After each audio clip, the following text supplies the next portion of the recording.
పంపిణీ చేస్తామంటున్నారు. అది కూడా కొడంగల్లో కాదు, లగచర్ల గ్రామంలో. ఎందుకు మా లగచర్ల గ్రామంలోనే ఫార్మా కంపెనీ చేయాలి? వేరే దగ్గర భూములు లేవా? మా రైతుల భూములే కావాలా? మేము రైతులను బతకకూడదా? మా రైతులను మేము ఏదో మా పొట్ట తిప్పలకి ఉన్న భూముల పైన ఏదో పండించుకొని మేము పంటలు పండించుకొని తింటున్నాం. మేము తిని మరియు ప్రభుత్వానికి అందిస్తున్నాం, మిగిలినది మేము తింటున్నాం.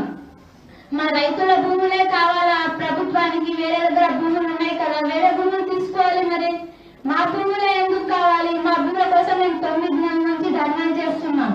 అయితే ఫార్మా కంపెనీ రాదు, పట్ట భూములు పోవు అని చెప్పిండ్రు. అయితే ఇన్ని రోజులు ధర్నాలు చేసి కూడా మీ పట్ట భూములు పోతాయి, మీ ఇల్లు పోతాయి, మీ ఊరు మొత్తం పోతుంది అని మాకు చెప్తుండ్రు. మరి వార్నింగ్ ఇస్తుండ్రు పైనుంచి, సంతకాలు చేయకపోతే బెదిరించి మరి సంతకాలు చేపించుకొని పోతాం, ఎందుకు చేయరో చూస్తామని బెదిరిస్తుండ్రు. మాకు ఫార్మా కంపెనీ వద్దు. మేము కలెక్టర్ కి లెటర్లు పంపినాం, కలెక్టర్ దగ్గరకు వెళ్ళి కాళ్ళని కూడా పట్టుకున్నాం. మాకు ఫార్మా కంపెనీ వద్దు. అసలు ఆ ఫార్మా కంపెనీతో వాటర్ కాలుష్యం, గాలి కాలుష్యం, నీరు కాలుష్యం చుట్టుపక్కల ఉన్న అందరికి అది హానికరమే ఉంటుంది. అది చాలా ఎఫెక్ట్. గ్రీన్ ఫార్మ్ అది కూడా మెడిసిన్ తయారు చేస్తాం. మనం ఒక గంట మెడిసిన్ టాబ్లెట్స్ మెడికల్ లో కూర్చోవాలంటేనే టాబ్లెట్స్ ఎంతో వాసన వస్తుంది. అప్పుడు మనం ఆడ చుట్టుపక్కల ఉన్న బతికేట్ వాళ్ళు ఎలా బతుకుతారు? ఎన్నో సంవత్సరాలు బతకాలి కదా. వాళ్ళ కొడుకులు ఎన్నో సంవత్సరాలు బతికేట్ వాళ్ళు అక్కడ ఎలా బతుకుతారు? అసలు పెరిగే పిల్లలు కూడా కరెక్ట్ గా పెరుగుతారా పెరగరా అది కూడా తెలియదు, ఆరోగ్యంగా ఉండరు. ఇంపార్టెంట్ పాయింట్, ఎవరైనా ఆడ ఉన్న వాళ్ళు ఆరోగ్యంగా ఉండరు.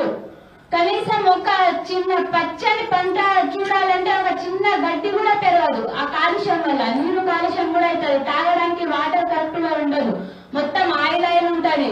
పోయేట వాళ్ళు ఏడికి పోవాలి? రైతులకేం తెలియదు, రైతులు భూములు ఇచ్చేస్తారు, వాళ్ళ ఎంతో కొంత డబ్బులు ఇద్దామని అనుకుంటున్నారేమో ప్రభుత్వం. అది జరగదు. మేము సాగడానికైనా సిద్ధంగా ఉన్నాం, కానీ మా భూములు మేము ఇవ్వము. ఎందుకు ఇవ్వాలి? మా భూములు రైతుల భూములే ఎందుకు కావాలి నీకు? అది కూడా గిరిజన భూములే, లంబడి వాళ్ళ భూములే కావాలి. మేము ఎస్టీలే పోతున్నాయి. ఫార్మా కంపెనీ అనేది ఎస్టీ వాళ్ళకే వస్తున్నాయి. నువ్వు ఫార్మా ఎవరి కోసం పెడుతున్నావు? అల్లుడు కోసం పెడుతున్నావు, అన్న కోసం పెడుతున్నావు. మరి మా పిల్లల భవిష్యత్తు మేము రోడ్ పైననే బతకాలా? రైతులమని రోడ్ పైననే బతికి ఉండాలా? మేము ఎలా బతకాలి? మాకైతే భూములు కావాలి, మా భూములు మాకు కావాలని మేము ఢిల్లీ వరకు వచ్చినాం. ఢిల్లీలో పెద్ద పెద్దలు ఉంటారంట, వాళ్ళ కాళ్ళ పైన పడమంటే కూడా మేము పడడానికి సిద్ధంగా ఉన్నాం.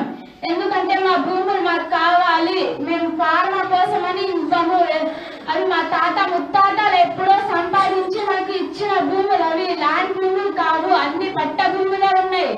మీరు ఫస్ట్ నుంచి సర్వైవ్ చేసారు, అన్ని చేసారు, ల్యాండ్ పట్ట భూములు పోదని చెప్పారు. తర్వాత మా ఇంటితో సహా పోతుంది.